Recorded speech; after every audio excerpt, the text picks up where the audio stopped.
If you offer kids broccoli or a chocolate bar, which do you think they'd pick?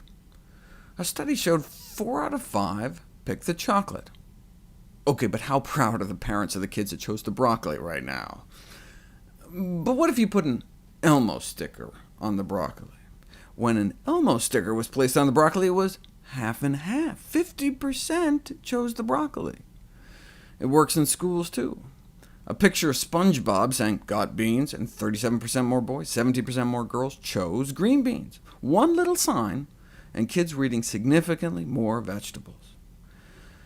We saw how we should cut up, or ideally cut out, cookies to minimize consumption. How should we cut up vegetables to maximize consumption? Which do you think 9 to 12-year-olds ate more of, whole slices, sticks, or stars? And do they like them bigger or smaller? The results were strikingly clear. Turns out shape was very influential. Children clearly preferred having their vegetables cut. Stars were liked the most. What about slices versus sticks? No difference. And size only mattered for the whole chunk, where the ordinary size was preferred to the miniature versions. If they're still not biting, you can apply the same trick I used to get our dog to eat stuff she doesn't like. Dip it in peanut butter. Pairing vegetables with peanut butter may successfully increase intake even in vegetable-resistant children. Offering a salad dressing dip may help as well. Then there's always the hidden vegetable strategy.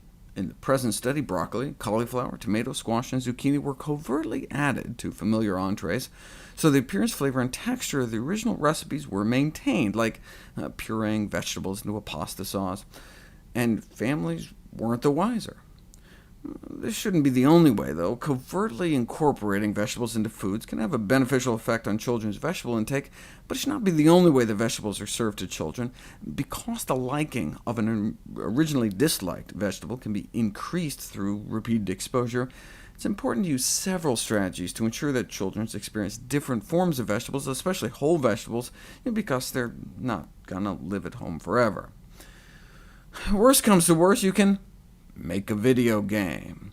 A public-private partnership, the Quest to Lava Mountain, where you can apparently harvest kale and gain knowledge about the health benefits of eating healthy foods, such as fruits, vegetables, and whole grain foods, and the detrimental effects of eating junk.